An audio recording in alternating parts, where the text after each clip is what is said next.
Hello everyone, welcome to जेनिक। कैसे हैं आप लोग? होपफुली अच्छे होंगे। तो जैसा आप सबको पता है, सीएससीबी जेई इलेक्ट्रिकल का रिजल्ट 13 जून को आया था और विद्युत बैच के बहुत सारे बच्चों ने इसमें धमाका कर डाला है। तो वन बाय वन सबका आपको इंटरव्यू सेशन मिलने वाला है। तो इस सेशन में अपन बात करने वाले हैं जो ये सीएससीबी जेई इलेक्ट्रिकल का जो वैकेंसी था, इसमें ऑल इंडिया रैंक जो है 14th लेके आए हैं, जिसका नाम है राजू चौधरी। इसका जर्नी आप लोगों के साथ मैं शेयर करने वाला हूं और आपके साथ राजू चौधरी अभी होंगे और बताएंगे अपना प्रिपरेशन जर्नी। जो ये प्रिपरेशन जर्नी में किस तरह से चीजों को फेस किए हैं, कितनी परेशानियां आती है जर्नी में। क्योंकि जनरली होता क्या है ना बेटा, मैं आप लोगों को समझाता भी रहता हूं और इस वीडियो में आपको ये भी पता चलेगा, जो मैं आपको बार बार बोलता रहता हूं, जो आपको पेशेंस रखना पड़ेगा। जब तक आप पेशेंस नहीं रखोगे ना, तब तक ये मंजिल इतनी आसानी से मिलती नहीं है। आपको पेशेंस और कंसिस्टेंट वे में मेहनत करना पड़ेगा, तब जाके मंजिल आपको डेफिनेटली मिलेगी। कोई रोक ही नहीं सकता है। तो बस इस सारी चीजों के लिए मैं इंट्रोड्यूस कर रहा हूँ राजू चौधरी को। तो वेलकम राजू चौधरी, कांग्रेचुलेशन आपको पूरी जेनिक टीम की तरफ से। आपने कर दिखाया ऐसा जो कि आपके करना, आप कुछ के जैसे करने के लिए बहुत सारे जूनियर्स जो है उतावले होंगे, जो आपका जर्नी से बहुत सारा चीज लर्न करने को मिलेगा और बहुत सारी चीजें सीखने को मिलेगा। तो बिल्कुल वेलकम टू जेनिक एजुकेशन। जल्दी से बताइए, अपना इंट्रोडक्शन दीजिए ब्रीफ में, फिर आपके जर्नी के बारे में सब थैंक कुछ यू। हम आगे बात करने वाले हैं। Thank you sir, thank you very much. Thank you. And हाँ बताइए गुड थोड़ा इवनिंग ब्रीफ सर। में अपना। हाँ, थोड़ा ब्रीफ में अपना एजुकेशनल क्वालिफिकेशन के बारे में बताइए, फिर हम आपके जर्नी पे आएंगे, सीएससीबी जेई पे आएंगे और विद्युत बैच पे आएंगे। सारी बातें करने वाले वन बाय वन। सर, मैं अपना जो क्वालिफिकेशन है इंजीनियरिंग का वो बीआईटी दुर्ग से किया हूँ। अच्छा 2014 में मैं पास आउट। अच्छा, 14 2014 के का मैं पास पास में। आउट। हाँ, अच्छा पास अच्छा। आउट हूँ। और जी। उसके बाद मैं 2 साल पॉलिटेक्निक रायगढ़ में टीचिंग के फील्ड में था। अच्छा अच्छा फिर अच्छा। उसके बाद सीजीपीएससी का तैयारी करने के लिए बिलासपुर चला गया था। फिर उसके बिल्कुल बाद बिल्कुल। जैसे ही जेई का मतलब अनाउंसमेंट हुआ कि एग्जाम होने वाला है, फिर हाँ सीएससीबी मैं जेई। इसके प्रिपरेशन में मतलब जेनी को एजुकेशन के साथ जुड़कर इसी की प्रिपरेशन बिल्कुल। में धीरे धीरे तैयारी करने लगा था। तो सबसे पहली बात यहाँ पे ये आती है, हर बच्चे के मन में डाउट आएगा। आप सिंपल से एस्पायरेंट होंगे तो आपके मन में आखिर जेनिक एजुकेशन ही क्यों? सर, जेनी की एजुकेशन के बारे में ना, मैं जब पॉलिटेक्निक में पढ़ा रहा था तो उस समय बिल्कुल चंदन सर का ना मैंने बिल्कुल इलेक्ट्रॉनिक्स का वीडियो देखा था। तो बिल्कुल उनके बिल्कुल वीडियो का ना मैंने रेगुलर जो भी मतलब अपलोडेड वीडियो रहता था यूट्यूब में, बिल्कुल। हाँ हमेशा हाँ। उनके वीडियो को फॉलो करता था और उनसे मेरा इतना अच्छा लगाव हो गया था कि मतलब बिल्कुल। जेनिक वालों से मतलब एक तो अलग से जुड़ाव हो गया था मेरा। अपना फैमिली की तरह लगता था, मतलब लगता ही नहीं था कि हाँ मतलब हाँ बिल्कुल। बाहर की उसमें तरह है। मेरे को जो भी सब्जेक्ट में डाउट आता था ना, मैं उन्हीं के मतलब अपलोडेड लेक्चर को देख के ना, मतलब सारे सर, चंदन सर ही नहीं, बिल्कुल। मतलब सारे सर जो भी वीडियो अपलोड करके डाले रहते थे, उनको मैं बकायदा उसको प्रिपरेशन करता था, साथ में गेट का तैयारी भी करता था उसी वीडियो को देख करके। अच्छा अच्छा अच्छा। तो हाँ, अब बात तो रही उसी जो से आपने। हाँ बताइए।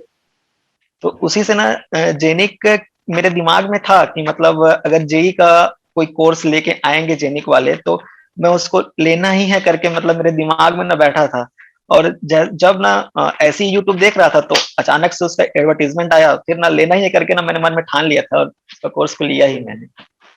हाँ तो जी जब आप, मुझे याद है विद्युत बैच स्टार्ट हुआ था, अपन जो लॉन्च किए थे सीएससीबी जेई का विद्युत बैच, क्योंकि हाँ पता है हाँ सीएसबी जेई का था तो उसी तरह का नाम हाँ डिसाइड हाँ किए थे और पंकज सर ने बोला था विद्युत बैच रखेंगे और विद्युत बैच लॉन्च हाँ किया गया था और उसका स्टार्टिंग था 5 सितंबर से।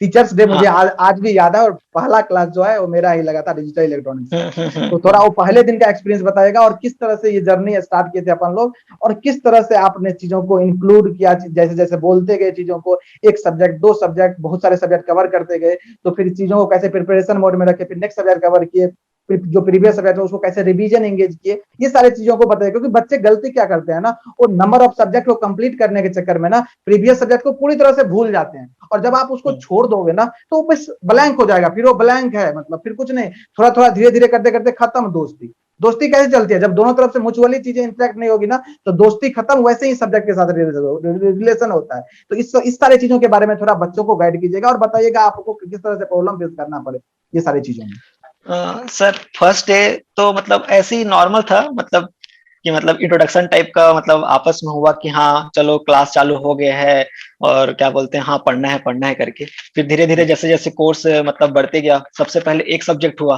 फिर क्या बोलते हैं, फिर उसके बाद फिर सेकंड सब्जेक्ट चालू हुआ, हम लोग का पावर इलेक्ट्रॉनिक्स चालू हुआ। फिर उसके बाद बिल्कुल जब डिजिटल खत्म हुआ ना, तो मतलब मैं उसको कभी छोड़ा नहीं।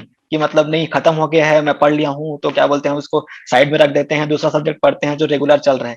बकायदा उसको हर दिन कम से कम मतलब 1 घंटा ही नहीं, आधा घंटा कम से कम एक यूनिट को ऐसे ही मतलब पन्ना पलट के ही मतलब सही देख लो, लेकिन देखो मतलब दिमाग से मतलब पूरी तरीके से कंप्लीट वॉश आउट ना हो वो। फिर अच्छा, धीरे धीरे जब सब्जेक्ट कंप्लीट होते गया, फिर बीच बीच में एग्जाम भी लेते थे, तो पढ़ना है टेस्ट मन है होता था मतलब। बिल्कुल। हाँ टेस्ट होता था उसमें, तो बिल्कुल मतलब बिल्कुल मेरे दिमाग में रहता था कि मेरे को टॉप करना है करके। बिल्कुल मेरे दिमाग बिल्कुल में बिल्कुल। हमेशा, मेरे दिमाग में ना वही चलता था कि ना भले नंबर आए ना आए लेकिन मेरे को टॉप करना है। तो बिल्कुल उसी के बिल्कुल। चक्कर में ना मेरा सारा सब्जेक्ट ना मतलब पूरा मतलब क्लियर होते गया होते टॉप गया। ग्रेड का, हाँ हाँ टॉप ग्रेड का हाँ क्लियर हुआ। हाँ, मतलब ना सेकंड सोचना ही नहीं था, मतलब टॉप करना है, मैंने टॉप करना है। उसके बाद मतलब जी। वो धीरे धीरे धीरे अब धीरे। ये बता, देखिए होता क्या है ना, जैसे सब्जेक्ट पढ़ लिया और आप किसी का कोर्स भी मतलब लेके रखते हो ना, या पढ़ते रहते हो, तब भी मतलब जनरली बच्चों के साथ डाउट आता है ना। मतलब वो जैसे सीट प्रोवाइड करते थे हम लोग, हर सब्जेक्ट का चैप्टर वाइज सीट प्रोवाइड करते थे आपको, बोलते थे उसमें से क्वेश्चन प्रैक्टिस कीजिए, फिर भी आपके मन में तो डाउट आता होगा ना। तो सर तो सीट दे रहे हैं लेकिन और भी क्वेश्चन चाहिए, किसी किसी बच्चों के मन में होता है जो मुझे और भी क्वेश्चन चाहिए सर, मुझे और भी क्वेश्चन, क्योंकि मुझे पर्सनली ऐसा मैसेज आया था, सर और भी क्वेश्चन चाहिए। वैसे सीट में मोर देन सफिशिएंट क्वेश्चन था, आपको पता होगा सारे सब्जेक्ट के सीट में कितना क्वेश्चन है, लेकिन कुछ हाँ बच्चों को हाँ। सर और भी क्वेश्चन चाहिए। क्या आपके साथ भी ऐसा प्रॉब्लम था, सर और भी क्वेश्चन चाहिए, या क्या कोई शॉर्ट और भी आपने फॉलो किया था, ये भी बताइएगा बच्चों को थोड़ा। यस सर, क्वेश्चन तो और चाहिए था, लेकिन जो सीट प्रोवाइड करते थे उसको सॉल्व करने के बाद ही मैं क्या बोलते हैं और क्वेश्चन सर्च करता था। कि मेरे पास जो क्या बोलते हैं रेफरेंस बुक रहते थे, उसके जो पीछे में ऑब्जेक्टिव क्वेश्चन रहते थे उसको फॉलो करता था मैं। और अलग से बिल्कुल क्या बिल्कुल बोलते हैं बिल्कुल इस कोचिंग का उस कोचिंग का कभी फॉलो नहीं किया, सिर्फ एक ही कोचिंग का बिल्कुल। फॉलो करते गया, और फिर रेफरेंस बुक को फॉलो करता था साथ में। अच्छा जी। अच्छा। बिल्कुल। तो अब ये बताइए, जैसे मतलब रिवीजन का क्या रखे थे आप, रिवीजन कैसे किए, जैसे सब्जेक्ट मान लीजिए 2-3 सब्जेक्ट कंप्लीट हो गया होगा, इसके बाद आप हाँ रिवीजन हाँ। का क्या क्या टेक्निक अपनाया, रिवीजन कैसे एंगेज किया। सर रिवीजन जो सब्जेक्ट रेगुलर चल रहा था उसको तो पढ़ना ही था, लेकिन बिल्कुल रिवीजन हर दिन कम से कम आधा घंटा जो जो सब्जेक्ट कंप्लीट हो गया है उसको पढ़ता था। बिल्कुल और साथ में रिवीजन के समय में वो जो क्वेश्चन बैंक का सीट दिए थे आप लोग, उसी को बिल्कुल बिल्कुल। पढ़ता था, मतलब उसके साथ रिवीजन अच्छा, करता था कि तो बस वो क्वेश्चन के थ्रू नहीं रिवीजन कर देता। हाँ क्वेश्चन के थ्रू रिवीजन करता था। अच्छा अच्छा तो अच्छा उसमें ना अच्छा एग्जाम में मतलब बहुत ज्यादा मतलब बेनिफिट हुआ मेरे को एग्जाम हॉल में। अच्छा। जी। बिल्कुल बिल्कुल। अब बात आती है, अपने चीजों को पढ़ लिया, अब बात आती है एग्जामिनेशन डेट की। तो एग्जामिनेशन डेट आप सबको पता होगा, जिन्होंने सीएससी के बारे में जानते होंगे, तो एग्जामिनेशन डेट अनाउंस हो गया था, और एग्जामिनेशन डेट 3 दिन शेड्यूल हुआ था, 5 जनवरी और 6 जनवरी और 10 जनवरी को। आपका कौन सा शिफ्ट आया था हाँ इसमें से। हाँ। सर मेरा फर्स्ट शिफ्ट ही था 5 जनवरी को। 5 जनवरी वाला। तो क्या एक्साइटेशन था हाँ आपके, हाँ एक्साइटमेंट एक्साइटेशन होगा आपके अंदर। 5 जनवरी पहला शिफ्ट मेरा ही था, डर तो बहुत लग रहा होगा, क्योंकि हाँ। इतना प्रिपरेशन कर रहे हैं, लॉट्स ऑफ प्रेशर, क्योंकि आपने एक बहुत बड़ा गैप मेंटेन किया है चीजों को लेकर के। जैसे कि आपने बताया जो 14th हम्म पास आउट है, 14 से लेके ये 22 तक का जर्नी, इस बीच में आपको बहुत सारा फैमिली प्रेशर रहा होगा, सोसाइटी का हम्म। प्रेशर जो कि जनरली होता है। इन सब सारी चीजों को कैसे डील किया, और फिर आपका जो एक्साइटमेंट 5 जनवरी का, आपको पता है न्यू ईयर में लोग अलग एनर्जी में होते हैं, और उसमें हम्म। फर्स्ट शिफ्ट में पहला एग्जाम देना, और ऐसा एग्जाम देना जिसमें हम टॉप करना चाहते हैं, उस मोमेंट को, उस चीजों को कैसे आप हैंडल किए, थोड़ा अपने जूनियर को गाइड कीजिएगा ये सारी चीजों को लेकर के। सर जैसे आप जान ही रहे हैं कि हम लोग का एग्जाम डेट 22 दिसंबर को शायद अनाउंस हुआ था। बिल्कुल बिल्कुल बिल्कुल और उतने कम टाइम में मतलब जिस दिन अनाउंसमेंट हुआ उस दिन अलग ही प्रेशर, मतलब एकदम डर टेंशन कैसे होगा, इतने कम समय में सब चीज को रिवीजन करना है, कैसे करना है करके ना दिमाग में इतना ज्यादा प्रेशर था। लेकिन धीरे धीरे उसको कंट्रोल करते करते मतलब सब चीज को रिवीजन किया मतलब। फिर उसके बाद जब एग्जाम हॉल में ना मतलब स्थिति ऐसे हो गया था कि मैं कितना क्वेश्चन मतलब 100 क्वेश्चन था हम लोग का। तो सबसे बिल्कुल पहले जीएस था, फिर एफटी, फिर उसके बाद 80 क्वेश्चन मतलब हम लोग के सब्जेक्ट का था। तो सबसे बिल्कुल पहले मैं जीएस को अटेम्प्ट किया। जीएस क्वेश्चन मतलब उसको बनने के बाद एफटी अटेम्प्ट किया। फिर उसके बाद इंजीनियरिंग, मतलब मैं अगला क्वेश्चन क्या होगा उसके बारे में नहीं सोचता था, जो क्वेश्चन स्क्रीन अच्छा में दिख रहा है उसी को बनाओ फिर आगे बढ़ो, उसी को बनाओ फिर अच्छा आगे बढ़ो। ऐसे करते करते करते मतलब 100 क्वेश्चन तक पहुंचा मैं। और मतलब एक क्वेश्चन सॉल्व करते समय मतलब एक क्वेश्चन बनता था तो मतलब एक खुशी मिलती था, लेकिन आगे क्वेश्चन कैसे होगा इसका थोड़ा डर भी लगता था कि मतलब आगे क्वेश्चन अच्छा बनेगा नहीं बनेगा, ऐसा टाइप का। लेकिन अच्छा उसको करते करते करते करते मतलब सब सॉल्व होते गया अच्छे से फिर वहां अच्छा। पर। तो आपने जब एग्जामिनेशन हॉल से बाहर निकला था तो कितना क्वेश्चन आपने अटेम्प्ट किया था, और आपको क्या लग सर रहा था आपका 14th रैंक आ जाएगा? एक्सपेक्टेशन तो नहीं था सर कि मतलब 14th रैंक आएगा करके। बाकी क्वेश्चन मतलब एग्जाम हाल से निकलने के बाद एक मतलब खुशी था, मतलब कि हाँ मैंने जितना मैं कर सकता था उससे ज्यादा ही किया हूँ करके। कितना जी। अटेम्प्ट किए थे आप? और मैं 97 अटेम्प्ट करके आया था। अच्छा अच्छा, 97 अटेम्प्ट किए थे। जब हाँ, रिस्पॉन्स और जब रिस्पॉन्स शीट आया तो मेरा 82 मार्क्स था। अच्छा, 82 मार्क्स, अच्छा। तो क्या लग रहा था आपको हाँ रिस्पॉन्स शीट देखने हाँ के बाद, हाँ क्या लग रहा था जी। आपको, जो हो जाएगा डेफिनेटली श्योर है, या एक फिर कंफ्यूजन था कि 50-50%? सर श्योर तो नहीं था कि हो जाएगा करके, 50-50 था मतलब कि जी, होगा नहीं होगा, क्योंकि अदर जैसे 6 जनवरी वालों का मतलब बहुत ज्यादा ज्यादा मार्क्स आ रहे थे, तो उससे बिल्कुल थोड़ा सा बिल्कुल। डर भी लगता था कि हाँ मैंने कि होगा कि नहीं होगा करके। और बहुत सारे यूट्यूब में वीडियो डाल रहे थे सब, मतलब बहुत इधर उधर वाले लोग कि इतने तक बिल्कुल कट ऑफ जाएगा, इतना इसमें जाएगा। तो उसमें और डर बिल्कुल। लगता था कि अरे एकदम बॉर्डर में हूँ, होगा कि नहीं होगा, इस टाइप का। तो मतलब जब आप तक आपका रिजल्ट अभी आपका स्कोर 82 था। ये भी मैं उस सारे हाँ स्टूडेंट को बताना चाह रहा हूँ, जितने बच्चे के मन में अभी भी डाउट है, बहुत सारे बच्चे जिनका सिलेक्शन नहीं हुआ है, जो सर कटअप क्या रहा है, एग्जैक्टली कटअप अभी तक नहीं पता चला है। और पता चलेगा धीरे धीरे जब सारे बच्चों से इंटरेक्ट करेंगे। तो मैं बता दूं, जो अपना राजू चौधरी का नंबर है वो 82 नंबर, फर्स्ट शिफ्ट 5 जनवरी को। अब इसमें जब जब नॉर्मलाइजेशन किया गया होगा तो ये सारी चीजें मैनेज किया गया होगा, और इसके बेसिस पे जो ये अभी लिस्ट निकला है डॉक्यूमेंट वेरिफिकेशन का, वो लिस्ट निकल के आया है आपका। ओके, यही सारी चीजें था। अब ये बताइए, जो भी जूनियर है आपके, आपने तो कर दिखाया है ऐसा, अब आपके जैसे बहुत लोग करना चाहेंगे, लेकिन आप अपने जूनियर को क्या सजेशन दीजिएगा, ऐसा क्या गाइड कीजिएगा अपने जूनियर को जो अभी प्रिपरेशन कर रहे हैं? क्योंकि देखिए अभी तक जब 13 जून तक, सॉरी, जनवरी ने जून तक जब रिजल्ट नहीं आया था, क्योंकि एक लंबे टाइम तक इंतजार कर रहा था, आपको पता होगा, आपको भी लग रहा हाँ होगा हाँ क्या ही हो रहा है, मतलब सिस्टम क्या है इंडिया में, कुछ पता ही नहीं चल रहा है। तो जब रिजल्ट आया 13 जून को, उससे पहले तक अभी एक एस्पायरेंट ही थे, लेकिन जब रिजल्ट आया तो सब कुछ चेंज हो गया।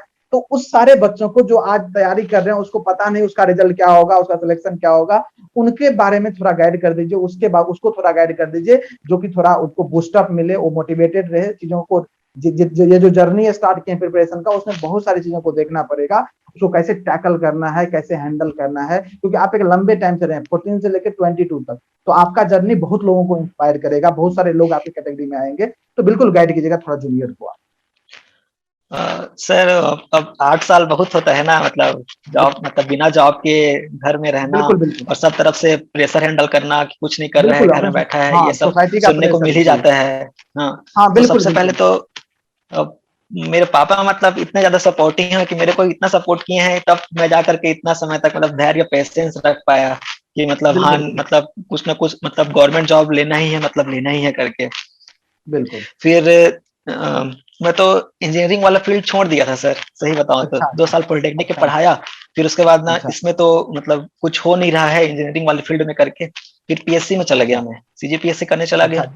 फिर अच्छा ओके। किस्मत बोलिए चाहे आप कुछ भी बोलिए, मतलब जेई का अनाउंसमेंट हुआ, फिर जेनिक से बिल्कुल जुड़ा मैं। फिर उसके बाद बिल्कुल। बकायदा और कुछ नहीं सोचा मैं, सिर्फ और सिर्फ निकालना है, इंजीनियरिंग फील्ड में ही निकालना है, उन्हें निकालना है करके। फिर उसके बाद धीरे धीरे होते गया। और मेरे मतलब मेरा मतलब इच्छा ही था कि मतलब मेरे को इंजीनियरिंग फील्ड में ही जॉब करना है करके। मतलब टेक्निकल ही जॉब लेना है, हाँ अपन को टेक्निकल टेक्निकल ही जॉब ही लेना है, करना क्योंकि मेरे को है। टेक्निकल बिल्कुल फील्ड में ही जाना बहुत शुरू से ही मतलब इच्छा था कि उसी में जाना है करके।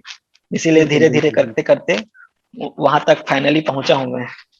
जी। बिल्कुल बिल्कुल। देखिए सबसे यहाँ पे एक बात निकल के आती है ना, आपका गोल जो रहेगा ना, उसको अगर आप मेंटेन करके रखिएगा, देखिए जर्नी में ऐसे ही उतार चढ़ाव आएगी, नो डाउट। हम्म कोई भी स्टूडेंट रे, कोई भी इंसान है, कुछ भी लाइफ में करना चाहेगा ना, तो बहुत सारे फेलियर झेलना पड़ेगा आपको, बहुत सारे फेलियर, लेकिन सफलता एक बार लगेगी आपको हाथ, और वो सारे फेलियर को कवर कर देगी एक ही बार में। तो बिल्कुल आपको लगे रहना पड़ेगा, आपको डेडिकेटेड रहना पड़ेगा, आपको कंसिस्टेंट रहना पड़ेगा, आपको पेशेंस रखना पड़ेगा, आपको अपने गोल को जिंदा रखना पड़ेगा, तभी जाके चीजें कन्वर्ट हो पाती है। और आपके सामने लाइव एग्जांपल है राजू, जिन्होंने ये कर दिखाया सारी चीजें, कितना परेशानी झेलने के बावजूद भी चीजों को आज कन्वर्ट कर ले गए। ओके, तो मैं सारे उन स्टूडेंटों को बोलना चाहूंगा जो जल्दी गिव अप मार देते हैं, उनको लगता है सर एक अटेम्प्ट दिए, 1 साल प्रिपरेशन किए, चीजों को छोड़ देना है। कभी कभी हो जाता है चीजें जो आपके फेवर में नहीं चलती है, चीजें कभी कभी एक ही बार में आप चीजों को क्रैक कर लेते हो, तो अगर आप ऐसा हो जाता है तो बहुत अच्छी बात है, अगर नहीं होता है तो आप सारे मिस्टेक्स को एनालाइज कीजिए, क्योंकि जब तक आप चीजों को एनालाइज नहीं करोगे ना, तब तक चीजों को इंप्रूव नहीं कर पाओगे। आप अपनी गलती को बार बार एनालाइज करना पड़ेगा।